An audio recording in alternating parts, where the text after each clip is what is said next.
Une bande, des apparts, le mien souvent où on échange sur les sujets qui chatouillent les cerveaux de notre génération, jeunes et un peu moins jeunes. Et un épisode, c'est quoi ?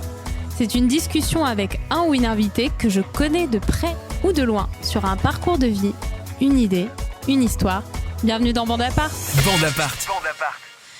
Hello Chiara, comment vas-tu en cette soirée mouvementée ? Oui, écoute, ça va bien. Je suis très contente d'être là et voilà, je dis aussi bonjour à tout le monde. Et tout le monde te dit bonjour. Je fais semblant, tu vois, ça fait un peu comme les On alcooliques s'imagine. anonymes. Voilà. Bonjour Chiara. Oh non. On a un peu galéré là, hein. On vous dit toute la vérité. Voilà, ça fait une heure qu'on galère. Ça fait une heure qu'on galère, mais on va s'en sortir. Là, les gars, l'épisode que vous écoutez, mais j'ai l'impression que c'est vraiment genre un épisode sur 3 où on va avoir une galère. Et on ne sait pas pourquoi, parce que ça change tout le temps. Mais là, on va dire que c'est le temps orageux parce qu'il fait très chaud. Et je pense que les télécoms et les réseaux sont un peu affectés par les orages conséquents à ces fortes chaleurs. Qu'en penses-tu ? Mais je pense que votre analyse est très très bonne, madame. Je devrais bosser dans les télécoms, les gars. Embauchez-moi. Ouais, c'est très attractif.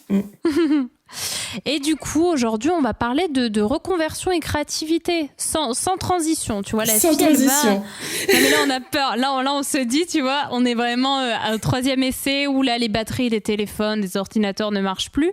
Puis en plus, on a envie de parler de ça. Enfin, je dis sans transition, mais si, en fait. Parce que je disais, je vais me reconvertir en téléphonie. Donc, est-ce que tu pourrais déjà nous parler de ce que tu fais, puisque c'est lié à la reconversion et à la créativité, et du coup, après, nous expliquer un peu plus cet aspect-là ? Oui, tout à fait.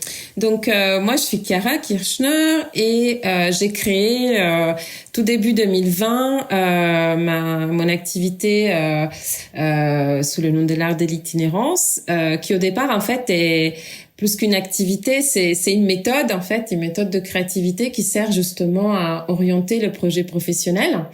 Donc, effectivement, le projet de reconversion. Ça peut être aussi des projets de création d'entreprise, ce qui, dans certains cas, va avec, puisqu'on peut décider de se reconvertir et puis de créer une entreprise. Et puis, cette méthode, elle sert aussi à accompagner globalement tout projet d'innovation, de changement. Et donc, ça peut être aussi des entrepreneurs, tu vois, qui sont un peu tout seuls, qui n'ont pas trop de ressources pour justement soutenir certains changements, certaines nouvelles stratégies qu'ils veulent mettre en place. Et puis, du coup, la méthode peut leur servir à ça aussi. Et puis, j'ai aussi une partie aussi d'accompagnement plutôt de la conduite du changement en entreprise. Donc, l'art de l'itinérance, c'est une méthode de créativité qui a été inspirée par toute une étude, une thèse même que j'ai faite sur les voyageurs au long cours. Et du coup, l'idée, c'est vraiment de transposer l'univers du voyage au long cours qui est souvent pétri d'imprévus, d'incertitudes, mais aussi de moments dans lesquels on se découvre des envies, des désirs, de nouvelles passions, des choses qui nous interpellent. Voilà, c'est un grand moment de découverte et qui mène souvent à un changement au retour. Et du coup, je me suis concentrée vraiment sur l'étude de tous ces voyageurs au long cours qui changent leur vie quand ils reviennent. Et voilà, je me suis dit que c'était une bonne idée de pouvoir transposer cet univers-là dans l'accompagnement justement du projet professionnel, dans tout ce qui concerne le changement. J'adore, je trouve ça hyper intéressant, c'est fou ce que tu racontes, parce que je me suis rendu compte qu'il y avait beaucoup de gens autour de moi, de gens à peu près de mon âge, tu sais, qui quittaient des études ou en tout cas les terminaient, et ensuite allaient en voyage et changeaient complètement de voie. Et je me demande si c'est générationnel ou pas. Toi, déjà, qu'est-ce que tu as pu observer ? Est-ce que ça a toujours été comme ça ? Ou est-ce que c'est vraiment un phénomène récent ? Alors, malheureusement, on ne dispose pas forcément de données sur une durée suffisante pour pouvoir répondre précisément à cette question. En même temps, depuis toujours, le voyage a été utilisé pour faire un petit peu sa propre initiation à la vie adulte. Et c'est vrai que il y a tout un pan de jeunesse qui part en voyage, voilà, souvent au début de la vie étudiante ou pendant la vie étudiante. Donc ça, c'est quelque chose quand même qui est dans nos sociétés, nos cultures depuis effectivement un bon moment, depuis même au moins 2 siècles, hein, tout le grand tour et tout ça, c'était un peu pour l'éducation de la jeunesse européenne. Voilà. Et ça continue effectivement jusqu'à nos jours et il y a toujours eu de toute façon, c'est un peu une manière de voyager finalement. Donc disons que je peux imaginer que depuis le moment où le voyage est devenu plutôt accessible et que on a eu donc la possibilité de partir en vacances, c'était une des modalités de voyage qui était possible. Et donc voilà, depuis je pense pas mal de dizaines d'années, oui, c'est quelque chose qui se fait. C'est pas du tout quelque chose de récent ou lié à une époque particulière. C'est une modalité de voyage qui est là depuis un moment, ouais, je pense. Super intéressant. Et justement, est-ce qu'il y a différents types de voyages? Parce que là, tu disais voyage à long cours. Est-ce qu'il y a aussi des voyages qui, au final, ne sont pas initiatiques pour les personnes? Alors en fait, effectivement, le fait de faire un voyage au long cours ou itinérant, en un sens, l'idée c'est vraiment de dire je pars pour une durée plutôt longue, avec le long d'un itinéraire qui comporte donc plusieurs étapes. Ça c'est un peu la définition du voyage au long cours ou voyage itinérant. Et c'est vrai que c'est pas une garantie que au retour on va changer de vie.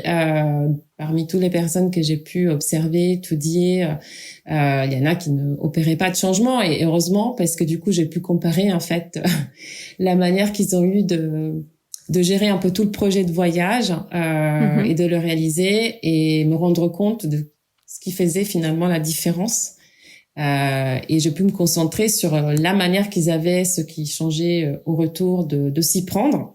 Et c'est de cette manière-là, évidemment, que je me suis inspirée de laquelle je me suis inspirée pour créer ma méthode. Donc, effectivement, c'est pas une garantie du tout. Il y en a qui partent pour des voyages comme ça, ils reviennent, ils sont comme avant. Ouais, c'est ça. Mais justement, sans trop... en gardant les secrets de ta méthode magique, je me demandais justement qu'est-ce qui fait un peu la différence. Oui. Alors là, à la limite, on parle même pas encore vraiment de ma méthode, c'est vraiment par rapport au voyage et par rapport à l'itinérance. Moi, ce que j'ai pu observer pour ma thèse, que j'ai donc soutenue en 2017, et depuis, j'ai refait une étude quantitative sur 150 itinérants, donc qui m'a permis de valider certaines des hypothèses qui étaient sorties de la thèse. Alors, ce qui apparaît assez clairement, c'est que lorsqu'on part seul ou en couple, eh bien, on change plus que si on part en groupe ou en famille. Donc ça, c'est une première chose qui est assez claire et nette, on va dire. Après, on sait aussi maintenant que si on part à pied, par exemple, ou à vélo, on va changer davantage que si on part, par exemple, en camping-car. Quand on part un peu en un sac à dos et car, par exemple, transport en commun un peu rustique, c'est aussi parfois garantie de changement parce qu'il y a quand même certains paramètres qui ressemblent finalement à quand on ne peut compter que sur ses jambes ou choses comme ça. Donc ça, c'est vraiment des paramètres assez importants. Après, la durée, évidemment, mais notamment lorsqu'il s'agit de la première fois qu'on fait ce genre de voyage. C'est vrai qu'il faut souvent passer par un premier voyage assez long pour apprendre et commencer à mettre en place des approches et des mécanismes qui vont générer le changement. Mais après, une fois qu'on a un petit peu entraîné ce muscle, on peut tout à fait partir pour quelques jours et s'ouvrir justement à toutes ces sources d'inspiration qui vont permettre le changement. Donc souvent, ce qui se passe, c'est qu'on fait des premiers voyages à la jeunesse, parfois un groupe, donc bon, il se passe pas grand-chose. Après, on y prend goût, on part peut-être seul ou en couple, justement. C'est aussi souvent une manière de mettre à l'épreuve un couple avant de prendre des grandes décisions, hein, du genre se marier, faire des enfants. Souvent, il y a cette phase de test en voyage qui est un petit peu du qui tout double. Hein. Donc, il y a des fois, ça se passe bien, puis des fois, ma foi, ça montre que non, c'était pas la bonne, la bonne recette. Et voilà. Et puis après, moi, j'ai rencontré des personnes plus âgées qui déjà ont fait des choix, par exemple, de vie, qui à force ont voulu aller habiter dans des lieux peut-être où ils sont entourés un peu plus de nature, ils sont pas forcément en pleine ville, et qui ont pris l'habitude, de faire des petites itinérances de quelques jours autour de chez eux ou même de quelques heures, et ils en tirent les mêmes bénéfices qu'un long voyage parce qu'ils ont entraîné ce muscle, et donc ils peuvent en tirer aussi des bénéfices assez similaires. Et c'est ce qui m'a d'ailleurs après commencé à faire germer en moi l'idée que finalement, si je crée une méthode qui, en gros, faisait un entraînement express, même en allant marcher quelques heures, ça pouvait donner ses effets. Et c'est comme ça que c'est né l'idée, quoi. J'adore l'idée et j'aime bien le fait que tu parles de muscles, parce que c'est vrai que là, tu mets des mots sur une sensation que j'avais un peu déjà. Moi, j'ai pas fait de grands voyages et justement, je te poserai un peu, je reviendrai là-dessus. Après, mais j'ai bien remarqué que certains voyages m'avaient plus marqué que d'autres et m'avaient aidé à plus me connaître. J'étais partie une fois à Berlin seule, donc un truc qui semble insignifiant pour beaucoup de gens, mais pour moi en tout cas ça signifiait beaucoup parce que c'était mon premier voyage toute seule. Et j'avoue que j'ai appris beaucoup de choses, surtout que Berlin, c'est assez le même fonctionnement que la France. Enfin, je veux dire, l'Allemagne c'est assez similaire à la France. Il n'y a pas vraiment de différence. Oui, il y a la langue, mais en soi, on peut se débrouiller. Et en tout cas, moi déjà, j'en avais appris énormément sur moi. Et du coup, ça me fait aussi me poser la question, est-ce qu'il y a nécessairement besoin, pour faire travailler ce muscle, de partir loin, ou est-ce que on peut avoir X mille raisons qui expliquent que on peut pas faire des voyages hyper loin, soit parce que on a un boulot qui nous prend trop de temps, soit parce qu'on n'a pas les moyens, soit parce qu'on a aussi des contraintes personnelles et d'autres contraintes que je passe forcément. Mais est-ce que on peut déjà développer ce muscle sans faire un long voyage ? Alors, alors, ce qui est sûr, c'est que le fait de partir loin, ça crée en fait un effet vraiment une impression d'étrangeté et tout nous semble très très différent, et c'est effectivement après la relation avec tout ce qui est différent qui entraîne ces fameux muscles de l'itinérance. Donc on va dire que ça facilite les choses de partir loin. Après, si tu as déjà de par toi-même une sensibilité assez marquée pour justement tout ce que tu peux rencontrer dans l'environnement, que tu t'intéresses et que tu es curieuse et que, en gros, tu as un seuil un peu d'alerte qui est assez bas, c'est-à-dire qu'il t'en faut pas énormément pour que enfin tu puisses te dire mince, alors ce truc il est vraiment bizarre, il est différent, c'est curieux. Un peu l'émerveillement, non ? Voilà, exactement. Si tu as déjà de toi-même une capacité d'émerveillement assez marquée, t'auras pas forcément besoin d'aller très très loin. Mais c'est vrai que le fait d'aller loin favorise en fait l'émergence de l'émerveillement quelque part. Donc après, c'est toute une question un peu d'équilibre entre ta propre capacité à t'ouvrir, à sentir vraiment la différence, le nouveau, l'inédit, et la distance physique et l'éloignement qui en fait ne vaut que parce que ça veut dire culture très différente, tu vois, habitudes très différentes de vie, etc. Parce que tu peux aller très très loin, mais je sais pas, aller à Sydney, j'imagine que je suis jamais allée, mais la vie en Australie est souvent assez similaire que dans le monde occidental, le nôtre. C'est ça. Donc je pense aussi, j'en sais rien. Témoigner les gens qui écoutent. Mais c'est l'idée, c'est plus en fait d'être capable de ressentir la différence. Alors après, à force, moi tu vois quand j'étais plus jeune, puisque dans mes 20 ans, j'ai pu faire des voyages itinérants. D'abord, pas trop loin, mais quand même à l'époque, moi j'ai 49 ans, donc en 93-94, je crois. C'était à l'époque où il y avait une guerre. Je sais pas si ta génération sait qu'à un moment donné, il y a eu une guerre dans un pays qui s'appelait Yougoslavie et qui depuis s'est éclaté en 1000 morceaux.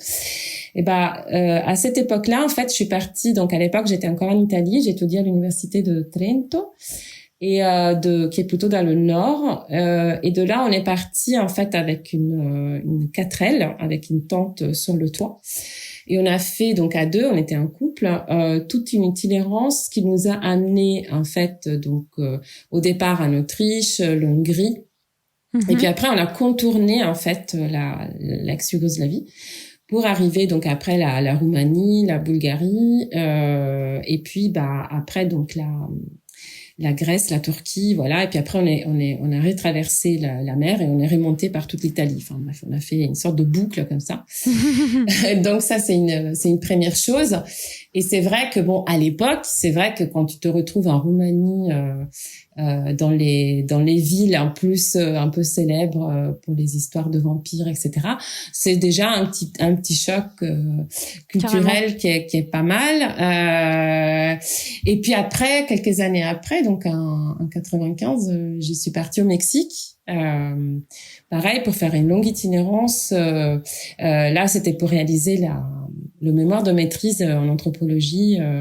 J'étudiais à l'époque déjà des pratiques itinérantes qui étaient plutôt des pratiques religieuses, les pèlerinages. Et là, pour le coup, ouais, ça a été encore plus en fait. Voilà. Puis après, d'autres expériences. Et aujourd'hui, si tu veux, je peux partir quelques heures dans des forêts parce que j'habite à Annecy. Pas loin de chez moi et en fait m'émerveiller et trouver tout un univers et 1000 sources d'inspiration sans que ce soit forcément des choses que je connais pas, mais c'est juste que on affine cette capacité en fait à s'émerveiller et à trouver de l'inspiration. Voilà, ça s'entraîne. J'aime bien ce côté-là, c'est un peu le côté aussi enfant intérieur, enfin cultiver un peu son côté enfantin, les jeux, ce qui peut nous amuser en fait. Oui. J'aime beaucoup ce concept parce que vraiment j'ai l'impression qu'on a beaucoup l'habitude justement de mettre en avant le fait de devenir vite adulte, même quand on est jeune. Enfin, je pense que maintenant encore plus. Moi, je sais que je garde des enfants, j'ai l'impression qu'ils grandissent si vite et qu'ils disent des choses très très matures pour leur âge, tu vois, des choses auxquelles j'aurais jamais réfléchi à leur âge en fait. Et je me dis où est-ce que c'est ce côté un peu plus enfantin, cette capacité d'émerveillement. Enfin, je sais que je pense en tout cas avoir gardé ce côté-là. Pour te dire, j'ai fait c'est vraiment nul comme anecdote, les gens qui vont écouter, même toi tu vas dire quoi. J'ai fait la dernière fois, on est allé à une vente avec mon copain qui était un petit peu plus loin, qui était dans Bordeaux mais un peu plus loin de chez nous. On était complètement en retard, on savait que si on prenait le tram et tout, maintenant il y a des horaires et tout, des créneaux exprès. Et il a dit écoute, on prend un petit scoot et qui s'appelle Yego en fait. On a des scooters dans la ville. Et genre jamais j'ai pris de scooter, je crois, de ma vie. Comment j'étais émerveillée, j'étais trop contente et tout. J'avais l'impression d'avoir fait un truc de fou et tout. Alors que c'est 10 minutes en scooter. Enfin, je veux dire, ça casse pas 3 pattes à un canard. Oui. Mais, je sais pas, ça m'a fait kiffer. Et j'aime bien ce genre de choses, en fait. Je me dis qu'il y a un peu ce côté ennui qui est nécessaire et de ne pas faire aussi, qui te permet, du coup, quand tu fais les choses, quand tu tentes d'autres choses, d'être vachement plus émerveillé, parce que je me mets à la place de quelqu'un qui a tout vécu, qui a fait plein de choses toute sa vie. Je me dis, est-ce que lui, son muscle justement d'émerveillement, il n'est pas épuisé? Écoute, je pense pas forcément, parce que moi je crois qu'en fait on s'émerveille pour certaines choses parce que ça correspond aussi à des phases de la vie dans lesquelles on est peut-être plus sensible justement à certains signes ou à certaines sensations qui peuvent nous être procurées parce qu'on expérimente justement en allant marcher, par exemple.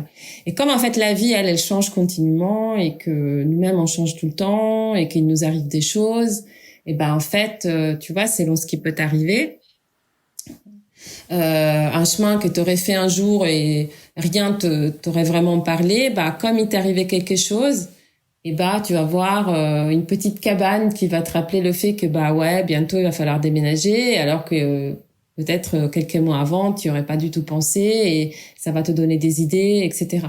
Donc en fait, moi j'ai plutôt confiance dans le fait que la vie s'occupe bien de nous faire des belles surprises tout le temps, et que du coup, notre capacité d'émerveillement, elle dépend aussi pas mal du fait que on n'est jamais vraiment les mêmes nous-mêmes. Tu vois, on évolue, on change, et on n'est jamais sensible aux mêmes choses, quoi. Donc, en réalité, je pense que c'est quelque chose qu'on peut cultiver et qu'on peut vivre toute sa vie jusqu'au bout.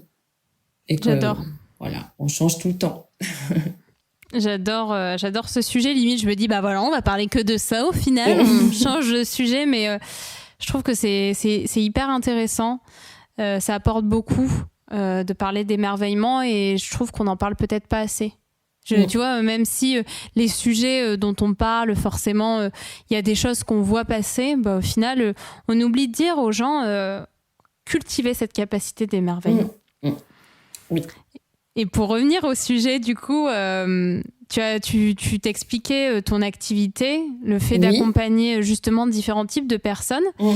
Et justement, dans notre premier échange par téléphone, on avait un peu parlé de l'aspect créatif. Et je sais que les auditeurs sont très intéressés par la créativité. Est-ce que du coup, tu peux nous expliquer comment tu utilises la créativité? Et même avant ça, qu'est-ce que c'est la créativité pour toi? Bah avec plaisir. Qu'est-ce que c'est la créativité pour moi? Écoute, en fait, je dirais que on peut la définir évidemment de manière différente, la créativité. Il y a plein de définitions possibles. Moi, ma préférée, en fait, c'est de dire que c'est un peu la capacité à associer des éléments qui semblent a priori étrangers l'un à l'autre. Et en fait, le fait de les associer, ça va générer quelque chose d'inédit. D'accord? Donc ça, c'est un petit peu pour moi vraiment une définition un peu de base. Et tu peux la retrouver dans ce qu'on vient de dire, c'est-à-dire que dans l'itinérance, par exemple, bah, tu as le programme du voyage, hein, donc t'es là, t'es en train par exemple, de marcher avec ton sac à dos, tranquille. Et puis il se passe quelque chose, une rencontre par exemple avec quelqu'un qui va te proposer de aller plutôt ailleurs que ce que tu avais prévu de faire. Il va te proposer peut-être d'aller dormir chez lui, d'échanger, etc. Ça va changer un petit peu ton voyage, mais finalement tu te dis tiens, ça c'est quelque chose qui m'attire, je connais pas trop. J'y vais, et en fait, peut-être qu'en échangeant avec cette personne, tu vas commencer à parler d'un sujet auquel tu es particulièrement sensible, et ça va générer peut-être des idées, voire des solutions d'une problématique que tu avais. Donc ça, déjà, c'est la créativité qui s'exprime un petit peu dans l'itinérance. Et puis, quand tu es en situation, par exemple, de reconversion professionnelle, bah c'est un peu pareil. C'est-à-dire qu'il y a toi, ta vie, ta situation actuelle, avec un peu tes nouveaux désirs, et puis aussi des contraintes, et puis voilà, t'as effectivement ce nouveau besoin de changement qui est là, qui est un peu étranger, qui est un petit peu bizarre, et qui voilà, du coup l'idée c'est vraiment d'essayer de créer des ponts, hein, à chaque fois entre des éléments ou des situations qui sont a priori incompatibles même, tu vois, et c'est comme ça qu'en s'efforçant de créer des ponts et des associations, tu crées quelque chose de vraiment inédit. Donc pour moi, c'est vraiment ça la créativité. Donc la créativité comme solution en fait. Voilà, c'est vraiment la créativité de toute façon dans le champ dans lequel on est en train d'explorer, parce qu'on n'est pas du tout dans la création artistique, mais dans tout ce qui concerne l'humain, ça fait partie de la grande famille de la résolution de problèmes. Ouais. C'est hyper fort, parce que j'avais fait un atelier avec Émilie qui est coach en développement personnel. Je sais plus si c'était le week-end dernier ou il y a 2 semaines. Bref. Et justement, elle nous disait qu'il n'y avait pas une seule créativité, parce que c'est vrai qu'en général, dans la vie, quand on te dit est-ce que tu es créatif ou créative, t'as l'impression qu'il faut forcément que tu peignes des choses, que tu fasses des choses très visuelles, alors qu'en fait, il y a plein de créativité. Et là, c'est hyper intéressant parce qu'on a pu parler de différents types de créativité. Et justement, pendant cet atelier, j'ai découvert certaines créativités. Et là, tu vois, je redécouvre aussi le côté trouver des solutions. Oui, parce qu'en fait, la créativité, c'est pas un domaine, tu vois. La créativité, c'est une manière c'est un processus, qui est ce fameux processus d'association entre deux éléments étrangers. Et donc, voilà, du moment où tu fais ça, t'es créatif. Après, elle s'exprime dans des domaines très différents, effectivement. Donc, c'est un peu ça l'idée de ce que tu viens de me dire, c'est ça, c'est qu'effectivement, c'est le même processus, mais qui va s'exprimer dans des domaines différents. Donc, dans le domaine de l'humain, c'est souvent de la résolution de problèmes, tu vois. Mais ça peut être aussi, moi, j'ai travaillé longtemps dans l'innovation, le marketing de l'innovation, et là, pour le coup, tu l'utilises pour créer des nouveaux concepts de produits, pour créer des nouveaux services, tu vois, des nouvelles idées de produits, etc. Donc, c'est aussi ça. Mais effectivement, dans mon cas, c'est plutôt de la résolution de problèmes liés à un besoin, une envie de changement qui peut être, donc désiré ou soubi, hein, c'est-à-dire que des fois, on est obligé de changer pour une raison ou pour une autre. Et donc, comment faire pour, voilà, c'est comme ça que j'utilise la créativité. Et du coup, toi-même, tu t'es reconverti. Est-ce que tu as utilisé la créativité ? Oui, alors donc on va dire que ce que je fais donc depuis un peu plus d'un an et demi, oui, on peut le voir effectivement comme une reconversion parce que donc moi au départ j'étais partie pour une carrière plutôt universitaire. Donc j'avais fait sociologie, après je suis partie à Paris, de l'Italie à Paris, pour commencer un doctorat en anthropologie, mais au final, j'ai pas poursuivi. Tu vois, j'ai fait juste une année la première année de doctorat à l'époque. Et puis, écoute, voilà, peut-être Paris, peut-être la nouvelle vie de l'italienne àRis. J'ai eu envie aussi de faire des enfants. J'ai fait une rencontre. Voilà, donc ma vie a pris une autre direction. Et je me suis mise dans une direction que j'ai eue pendant une vingtaine d'années, qui effectivement, mon métier, c'était d'être responsable des études de marché, plutôt, on va dire, des études en amont, assez prospectives, de développement de nouveaux produits, justement, de refonte un petit peu d'image de marque, et ça, je l'ai fait, voilà. Je l'ai fait en plus à toutes les sauces. Je l'ai fait en agence, je le fais chez l'annonceur. Et puis après, donc, il y a une dizaine d'années, je suis venue habiter à Annecy et j'ai créé ma propre société. Et je me suis spécialisée de plus en plus vraiment dans l'innovation, j'ai accompagné aussi des créateurs de start-up sur des projets vraiment très, très innovants. J'ai pris vraiment goût à ça. Et puis, en réalité, j'avais déjà tenté une reconversion parce que en venant ici, j'avais justement commencé à nouveau une thèse de doctorat.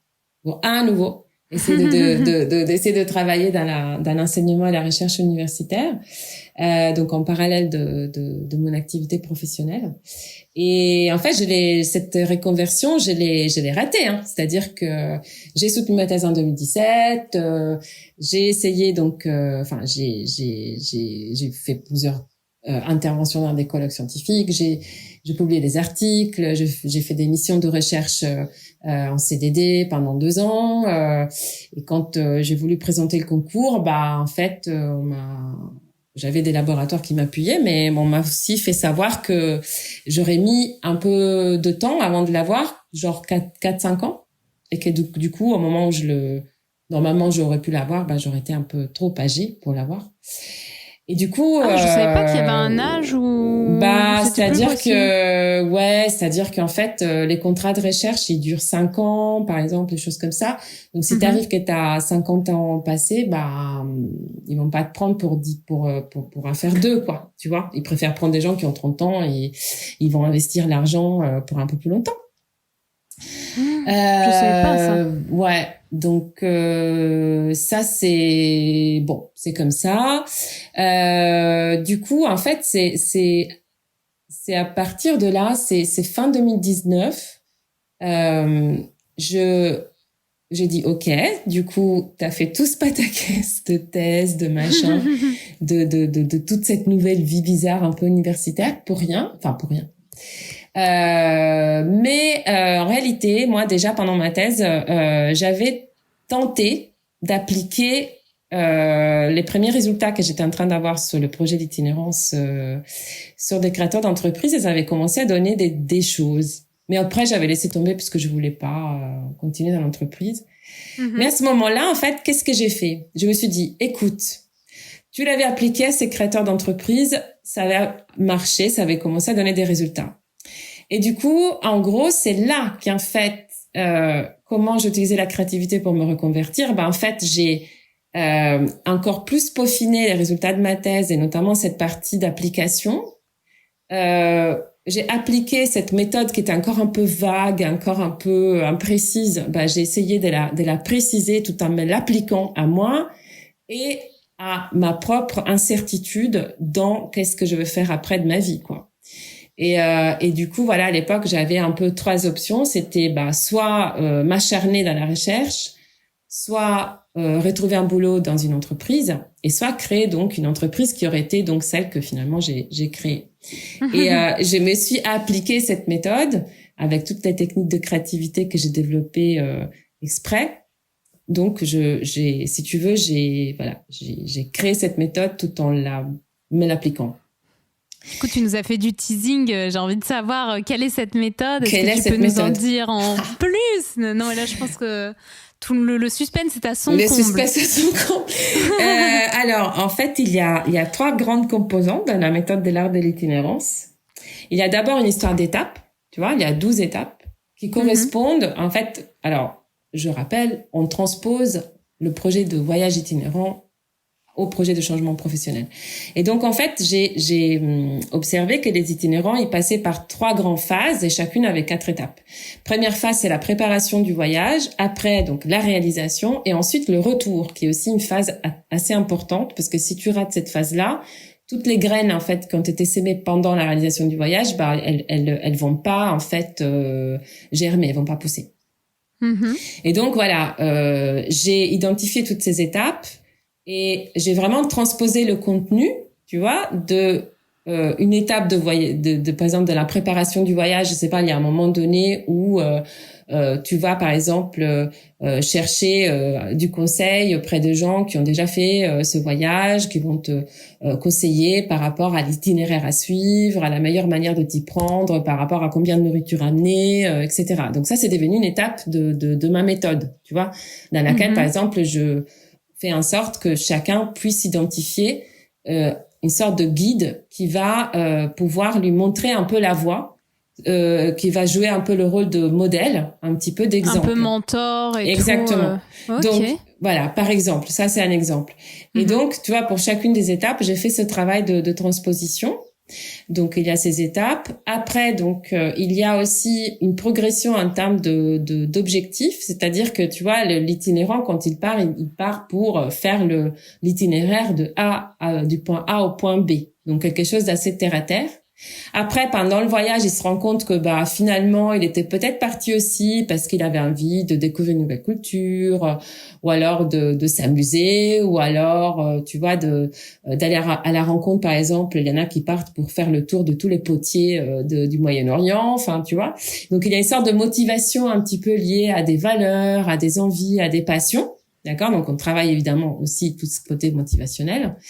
Et au final, en fait, ce qui se passe dans la phase de retour, et c'est ce qui fait fonctionner la plupart des changements, en fait, à la fin d'un voyage d'itinérance, c'est que le changement qui s'opère et qui est vraiment épanouissant, qui est très satisfaisant, c'est que on comprend comment toutes ces graines et cette passion qui a pu se réaliser pendant le voyage, on comprend comment elle peut devenir une contribution à l'environnement dans lequel on vit. Une contribution dans la petite société dans laquelle on habite, quoi, tu vois, dans sa vie quotidienne. Et donc, on transforme l'objectif en contribution. Et donc ça, c'est le troisième niveau d'objectif, et c'est ce que on travaille aussi avec ma méthode. Et puis après, la troisième composante, donc la première composante, les étapes, la deuxième, les 3 types d'objectifs, et la troisième composante, c'est vraiment des techniques pures et dures de créativité qui vont servir à aller au bout de chacune des étapes, à passer d'une étape à l'autre. Et là, je me suis inspirée directement, qu'est-ce que fait un itinérant pendant son voyage? Il marche ou il fait du vélo, enfin en tout cas, il fait bouger son corps le long d'un chemin, d'un itinéraire, et il tient un carnet de voyage. Donc, j'allais te demander s'il y avait de l'écriture, parce que je me suis dit, attends, il y a plein d'écriture. De tout. Donc, on écrit, on fait ce qu'on appelle de la rédaction narrative, donc c'est vraiment très libre, très créatif, évidemment. Donc moi, j'ai tout un tas de questions que je pose qui sont relatives aux étapes, aux enjeux de chacune des étapes. Et donc, il y a des questions précises qui sont évidemment des questions qui ouvrent sur des phrases que tu peux écrire très librement, des listes de mots. Voilà, donc c'est vraiment très, très libre.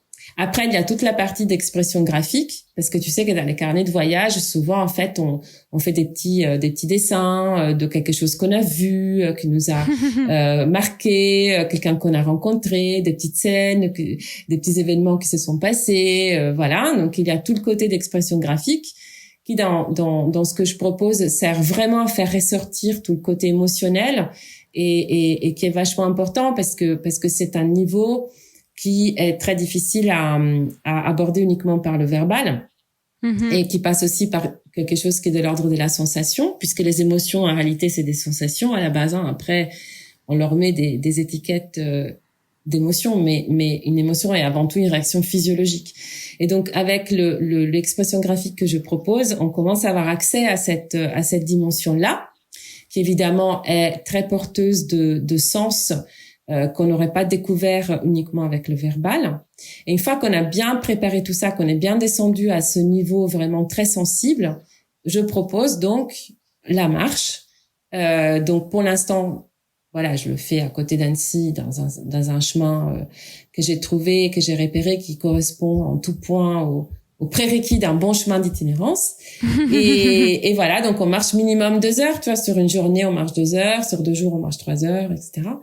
Et c'est très guidé, évidemment, tout ça, il y a des consignes, à quoi faire attention, comment marcher, à quelle allure, avec quel état d'esprit, à quoi faire attention, comment faire pour se rappeler des choses qui nous ont marquées.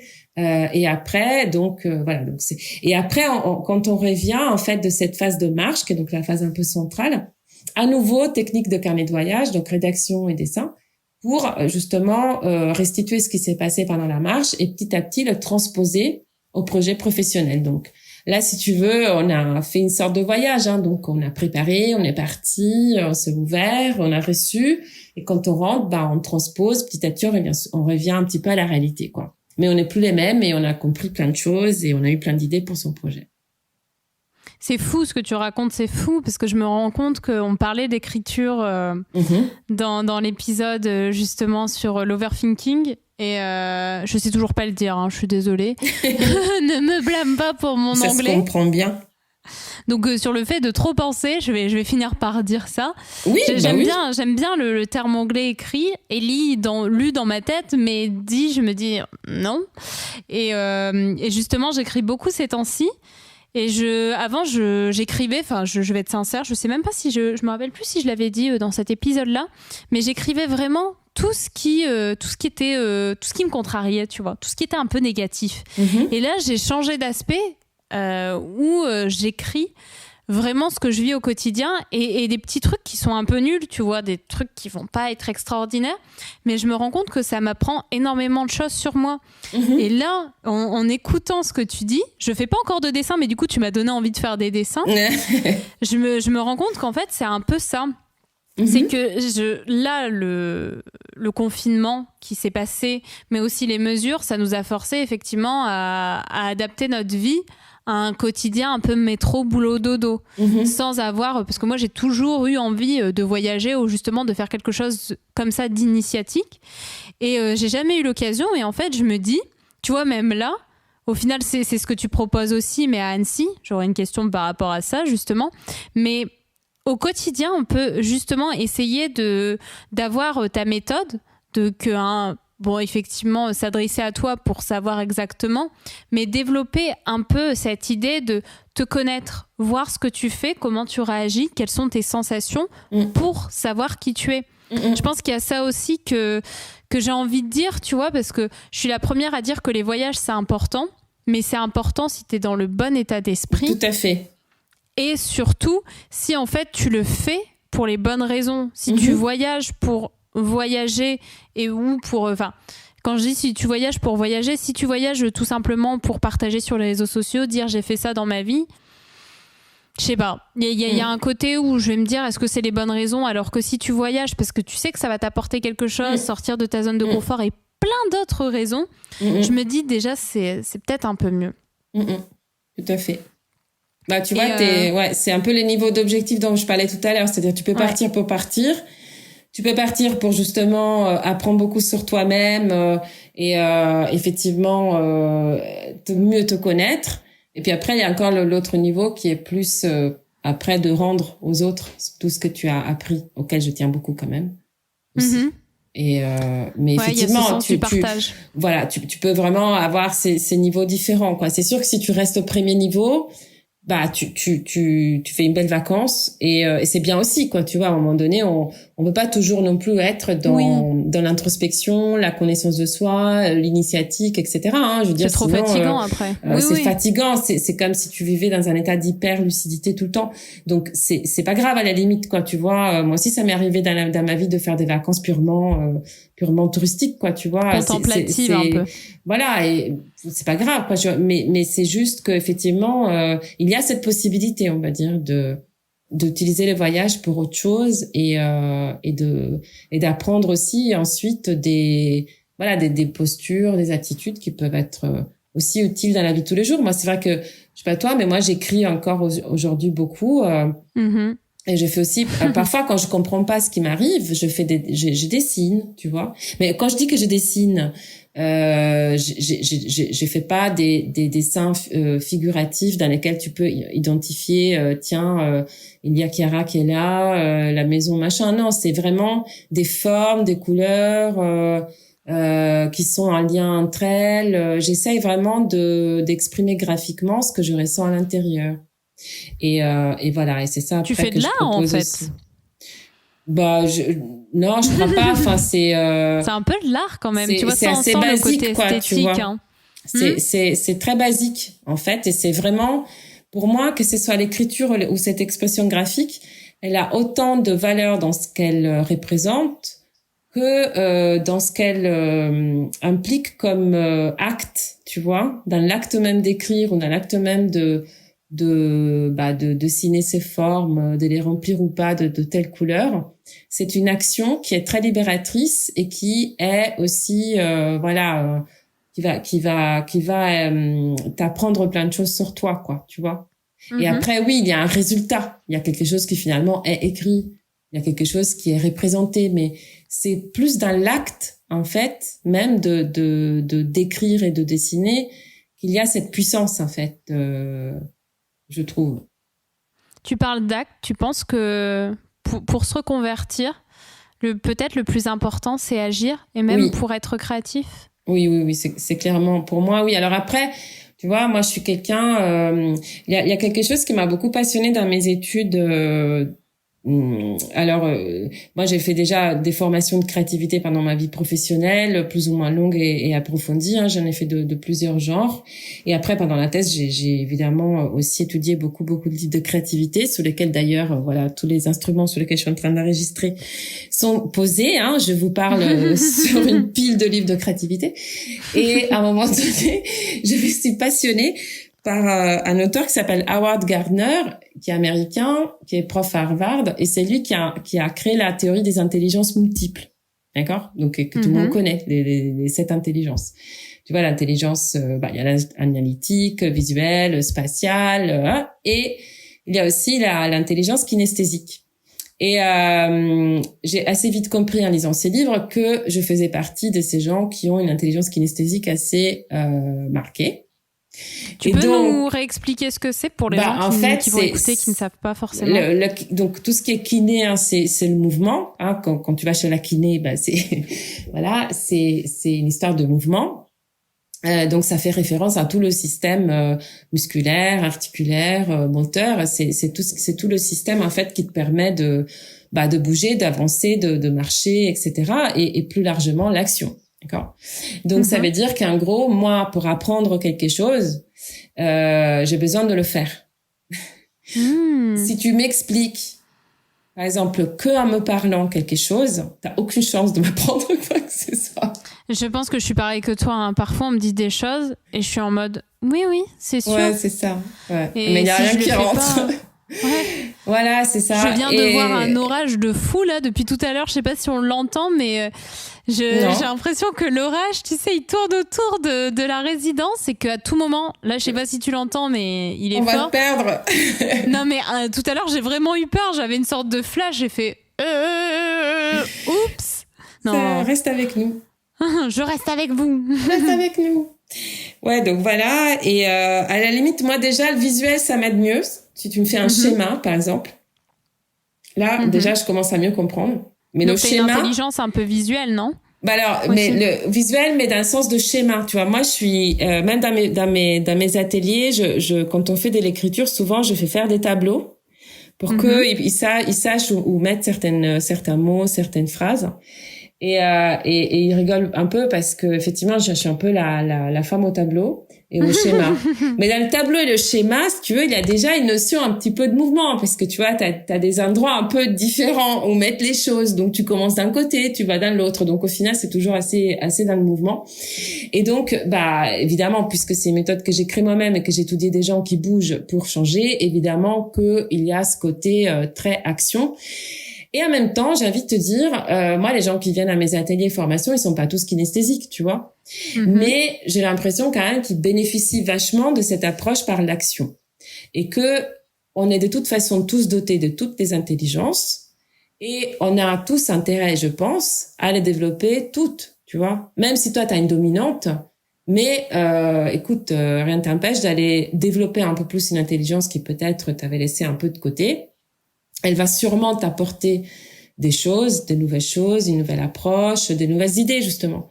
Et pour moi, la créativité, une deuxième définition que j'aime beaucoup, en plus de celle de tout à l'heure sur la résolution des problèmes, pour moi, la créativité, c'est la capacité à utiliser toutes nos intelligences, en fait.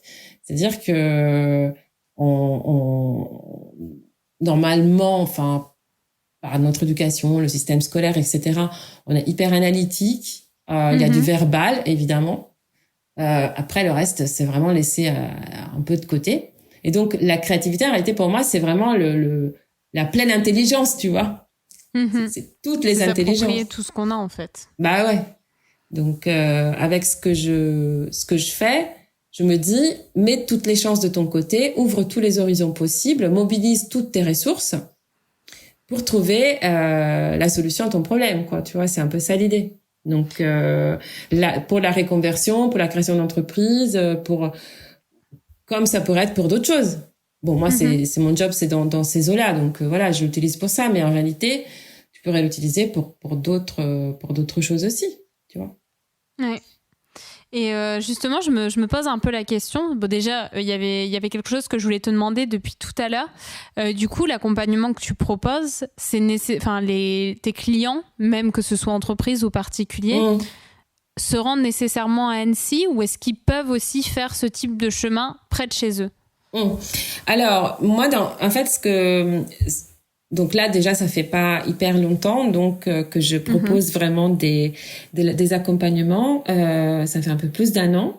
Et donc, moi, j'ai une partie qui est en ligne, en fait, dont une partie gratuite, d'ailleurs, dans lesquelles on fait vraiment 1 ou 2 étapes, tu vois. C'est vraiment une ouverture un peu pour se remettre un petit peu les idées en place. Ce que j'ai proposé jusqu'ici en ligne comme ça sur des formats d'1 ou 2 heures ne comprenait pas encore la partie de marche, hein, parce qu'on était en ligne et que c'était surtout de la rédaction et de l'expression graphique. Et puis dernièrement, en fait, j'ai eu 2 deux occasions dans des contextes non ouverts au grand public, mais d'animer des ateliers en ligne, mais en incluant la marche quand même. Alors, je me suis creusé la tête. Le premier, c'était pour les jeunes diplômés de mon ancienne université italienne, donc. Du coup, la plupart étaient en Italie. Moi, je suis en France. Puis en plus, c'était encore à l'époque des confinements. Et en fait, j'ai créé un format dans lequel on faisait des heures ensemble. Et puis après, je leur ai donné toutes les consignes de la marche et ils sont allés faire la marche de leur côté. J'avais mis en place un forum sur Slack pour vraiment, tu vois, être en contact tout le temps et pour qu'on soit sûr qu'ils fassent bien les choses, etc. Et après, donc, on s'est revus après, on a continué l'atelier après, comme si on était ensemble. Alors, évidemment, il y a eu un peu de perte, tu vois, pas tout le monde est revenu, pas tout le monde a fait la marche, donc je me dis, oui, c'est une possibilité. Bon, après, ils étaient assez nombreux, donc, tu vois, ils étaient plusieurs dizaines. Mais je me suis dit, tiens, ça, finalement, c'est une possibilité. Donc, aujourd'hui, je réfléchis aussi à une offre digitale qui puisse, en fait, être suffisamment cadrée et structurée pour que il y a des moments ensemble, des moments en autonomie, mais que je sois là pour cadrer d'une manière ou d'une autre. Donc ça, c'est possible. Autrement, effectivement. Et donc après, j'ai eu aussi une autre occasion là, pas plus tard que hier soir en fait, un congrès sur l'innovation. C'était un format court, mais dans lequel j'ai réussi à les faire marcher les gens dans leur appartement. Incroyable ça. J'ai dit voilà, maintenant pour ça, pendant 5 minutes, d'abord vous imaginez un itinéraire en fait qui va durer 5 minutes en marchant lentement dans votre appartement, dans votre maison là où vous êtes. Et là il y en avait une qui était dans une chambre d'hôtel. Elle a dû faire le tour 10 fois. Et en fait, celle qui a eu le déclic le plus puissant, en fait, parce que elle a dit, ouais, en fait, je suis partie, je suis allée dans la salle de bain parce que finalement, elle n'avait pas grand-chose. Et j'ai découvert, en fait, qu'il y avait un miroir. J'avais pas encore vu le miroir de la salle de bain. Et du coup, je me suis vue dans le reflet du miroir. Et comme ma question en fait, que la question qui s'était posée avant d'aller marcher, c'était comment faire pour gérer un chef qui était un petit peu, qui sabotait un petit peu son projet d'innovation dans l'équipe. Elle a dit, et en fait là, je me suis rendu compte que j'ai beaucoup plus d'armes que je ne pensais, j'ai beaucoup plus de ressources moi-même, que je peux moi aller voir certaines personnes et en fait, elle a fait une sorte de renversement de la situation, tout en marchant dans une chambre d'hôtel. Et là, je me suis dit, ouais, écoute, le truc, il a peut-être du potentiel aussi, juste aller marcher vraiment. Après, c'est sûr que c'est beaucoup plus plaisant d'aller marcher 2 heures dans une forêt. Donc, ces premières expériences en ligne sur des formats plus longs qui ressemblent à ce que je propose dans mes journées ou mes 2 jours, etc., m'ont donné cette idée, effectivement, de peut-être proposer quelque chose à distance, mais efficace quand même. Et sinon, effectivement, pour l'instant, ça va être à Annecy et puis aussi globalement dans la région de Rhône-Alpes, parce que je suis en train de trouver d'autres endroits dans la région. Il me faut une salle et puis un chemin pas trop loin sur lequel pouvoir marcher 2-3 heures. Donc là, je suis en train de faire un peu de la prospection de salles plus chemin dans la région Auvergne-Rhône-Alpes. Après, c'est quand même une jolie région, tu vois. Oh, moi j'adore. Sur un malentendu, l'atelier étant peut-être parfois le week-end, tu te dis, bah tiens, je vais faire 3 jours à Annecy, je me fais un jour d'atelier et puis 2 jours je reste sur place. Voilà quoi, donc c'est pas non plus... Ouais, c'est quand même... C'est pas déconnant. Et puis c'est pas déconnant complètement, quoi. ça permet de changer de cadre aussi, tu sais. Tout à fait. Je trouve que moi, j'avais fait un accompagnement coaching et j'ai vraiment trouvé que c'était important. Moi, j'étais pas sortie de mon cadre et en plus, je bossais encore dans l'ancien domaine où j'étais. Mais c'est vraiment important de sortir de son cadre. Oui. Et des fois, de prendre... Parce que ça permet plus vite de prendre du recul. Et c'est pour ça aussi que au final, marcher chez soi, c'est un peu compliqué parce que c'est pas tellement le fait de marcher chez soi parce que même nous, on peut redécouvrir des choses, des décorations, des habits, de la nourriture, des choses devant lesquelles on passe tellement tout le temps qu'on oublie qu'elles sont là. Mais la différence, c'est qu'on a des perturbations extérieures. On a la télé, on a le téléphone, on a... moi, je sais que je vois mes voisins, j'ai grave envie de regarder ce qui se passe dans leur vie. Oui, mais ça fait partie des stimuli, hein. C'est-à-dire que effectivement, on a parfois l'impression que pour ce genre de pratique, il faut être dans une sorte de bulle individuelle, mais en fait, moi, en tout cas, ce que je propose, c'est d'être justement très attentif à tout ce qui se passe autour de nous et qui nous interpelle.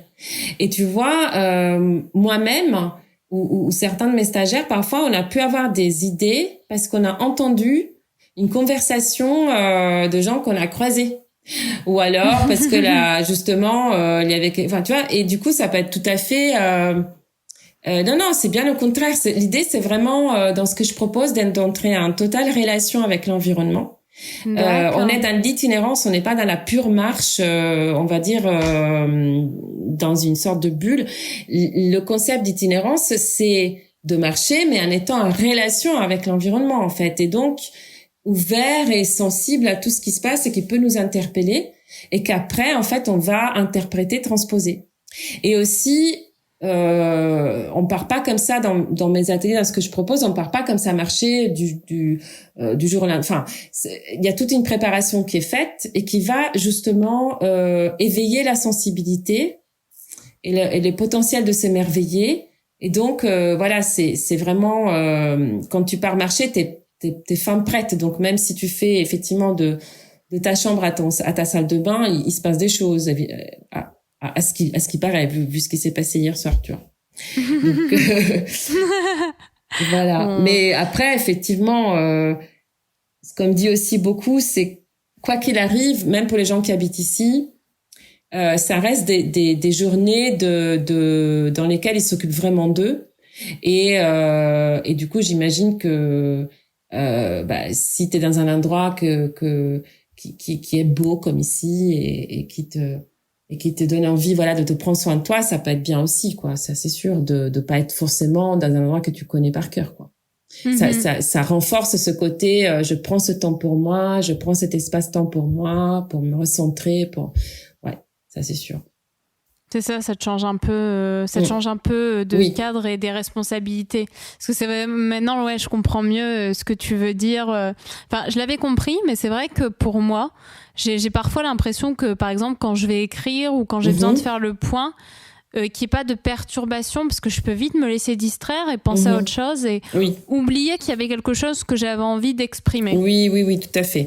Non, mais après, je te cache pas, je pense que la situation la plus adaptée, c'est effectivement le format dans lequel, voilà, on a notre salle, après on va marcher, enfin voilà, évidemment, on est et on se laisse interpeller par des choses qui sont pas partie de notre quotidien. C'est-à-dire que se laisser interpeller par deux inconnus qui parlent en disant des mots qui font écho complètement, ou alors tu rencontres quelqu'un, tu vois, qui te rappelle une personne avec qui justement tu as quelque chose à voir par rapport à ton projet, etc. Ça, c'est waouh, quoi, tu vois, tu te dis,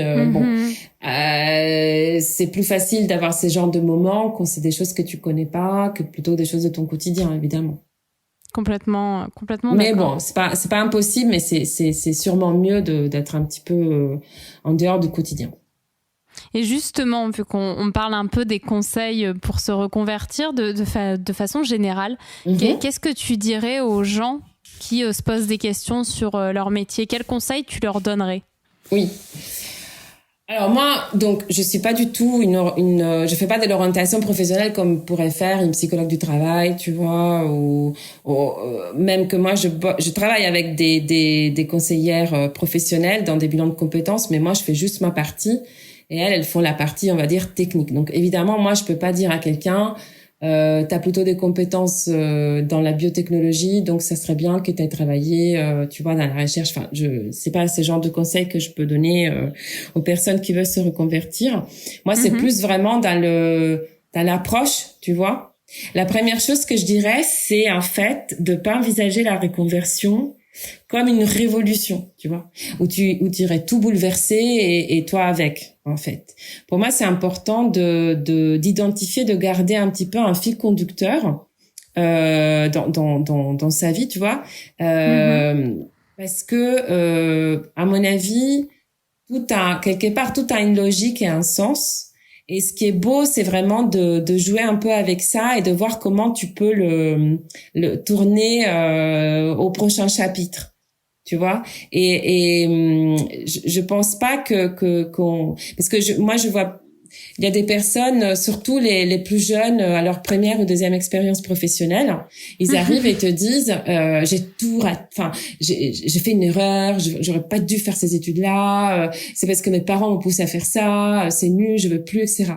Alors certes, il y a une composante d'influence des parents, évidemment. Moi-même, je suis parent d'adolescents, jeunes adultes, donc qui m'ont carrément dit tout ce qu'ils avaient été influencés en fait par moi, sans que je le veuille en plus de manière consciente. Mais c'est juste que c'est quelque chose qui est naturel quand t'es parent et tu transmets des choses aux enfants et évidemment tu les conditionnes, évidemment tu les influences, mais c'est pas complètement inutile non plus, tu vois, c'est pas complètement voilà. Après tout est dans la délicatesse de pas forcer non plus quoi. Mais enfin en tout cas, à un moment donné, il faut bien commencer par quelque chose, d'accord? Et tu as commencé par quelque chose, et fais-en trésor, tu vois, même si aujourd'hui tu veux plus le faire, ça veut pas dire que c'est complètement nul et que tu dois absolument pas utiliser un seul pourcent de ce truc-là. Il y a toujours des choses à utiliser, à réutiliser, à reproposer différemment dans un parcours. Pour moi, c'est très important de garder ce fil conducteur parce que ça peut amener sinon à la sensation d'avoir raté le début de sa vie, ça c'est vraiment pas top, hein. Ça peut donner aussi vraiment des dépressions, des situations très difficiles sur le plan psychique. Et en plus, c'est comment dire, ça correspond pas un peu à la nature des choses, à mon avis. C'est-à-dire que on évolue, quoi. Tu vois, t'as fait ça, ok. Et maintenant, tu vas faire autre chose. Mais ça veut pas dire que c'était faux, c'était une erreur, quoi. Tu as fait ça, voilà. Et maintenant, tu vas passer à autre chose et tu vas essayer de retrouver un peu du sens et une logique. Donc voilà, pour moi, on se construit vraiment petit à petit au fil de nos expériences. Et puis, cela ne s'arrête jamais. La deuxième chose, en fait, que j'aurais envie de dire, c'est que l'idée, c'est pas de trouver ta voie ou la voie avec L-A majuscule. Tu vois, c'est que dans cette phase de vie-là, tu as envie d'autre chose. Ok, qu'est-ce que tu as fait jusqu'à présent? Bon, qu'est-ce qu'on peut réutiliser? Qu'est-ce qu'on peut mettre de nouveau? Et pour l'instant, tu vas faire ça. Ok, très bien. Ça se trouve, dans 10 ans, tu vas rechanger. Parce que la vie, c'est ça, c'est que tu changes tout le temps. Donc, une reconversion, c'est peut-être une des 4-5 reconversions que tu vas faire dans ta vie. Donc déjà, il faut pas le prendre non plus comme si c'était quelque chose d'absolu et de gravé dans le marbre pour le reste de ta vie, parce que ça aussi, ça met un stress énorme, quoi. Trouve ta voie, trouve ta mission, tu vois, quand t'as 30 ans, même 40 ans, c'est pas facile, quoi, à gérer, quoi. Et surtout que c'est pas, finalement, ça correspond pas à comment la vie se passe après, quoi. Globalement, tous les 10 ans, on passe par des phases de changement, quoi. Après, notre société est organisée d'une manière qui, pour l'instant, t'as imposé de avoir toujours le même boulot jusqu'à la fin, le même mariage jusqu'à la fin, voilà. Mais bon, les choses commencent un petit peu à changer, donc aussi pour le côté professionnel. Et on n'est pas là pour faire uniquement une chose toute sa vie, quoi. Parce que entre-temps, on grandit, on change, on apprend, et puis hop, on a envie de faire autre chose. Et c'est tout à fait normal. Donc voilà. Après, je dirais aussi de tenir vraiment bien compte aussi du fait que n'importe quel choix que tu fasses, il implique un environnement de vie. Donc, un lieu où habiter avec aussi un entourage ou pas autour de toi. Et ça, c'est hyper important aussi. C'est-à-dire il y a des phases de changement où on peut se sentir un peu invincible, dire, moi, je pourrais habiter à Hong Kong si je fais ce que j'aime. Non, si à un moment donné, Hong Kong, ça va être Hong Kong. Si tu te sens pas bien dans cet environnement-là, si t'es tout seul, que t'as peut-être une seule amie, ça va pas le faire. Donc, il faut toujours considérer, à mon sens, aussi tout l'environnement de vie, à la fois physique, humain, culturel qui va avec, en fait. Et il faut que ça colle, il faut que ça te convienne, quoi. Voilà. Donc, ce que je pouvais aussi dire. Et puis aussi, peut-être le fait à un moment donné, on peut pas tout avoir, quoi. Tu vois, c'est-à-dire il y a des choses auxquelles il faudra peut-être renoncer aussi.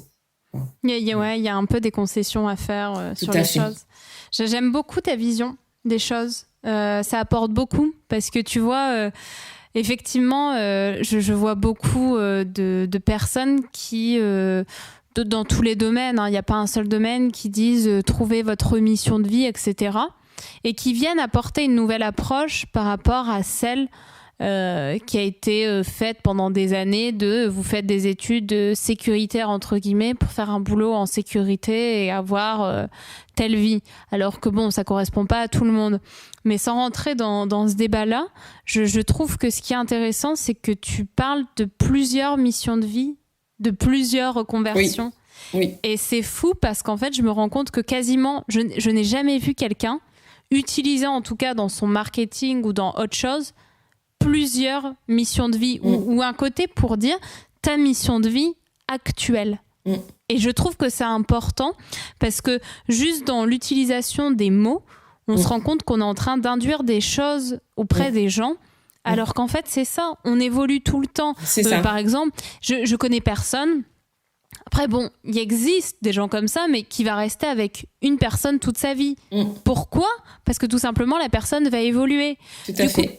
Pourquoi on laisserait des personnes avoir un même boulot toute leur vie, alors qu'on sait par exemple qu'elles ne pourront pas avoir la même personne dans leur vie à chaque fois parce qu'elles vont évoluer. Donc il y a ce côté-là où je me dis, mais en fait c'est ça, il faut aussi se familiariser avec le fait que en fait on va s'adapter, on va changer, mais c'est vrai que c'est normal, hein, c'est un peu aussi lié à la zone de confort, on a envie de rester à cet endroit-là alors qu'en fait l'univers bouge.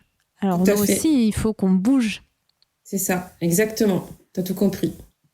C'est bon, je t'embauche. Merci à toi parce que vraiment, tout ce que tu nous as dit là, je trouve ça incroyable. Et puis, j'aime beaucoup aussi le dernier aspect dont tu as parlé, c'est que c'est ça aussi, je pense qu'on peut vite idéaliser. Moi, tu vois, si je m'écoutais, je dirais ça, je dirais « Ah, mais moi, ça me dérange pas de bosser à Paris si je fais ça. » Enfin, à un moment, c'est ce que je disais. Et en fait, non. Et ça revient aussi, tu vois, à ce que tu parlais justement, enfin, toute ta méthode.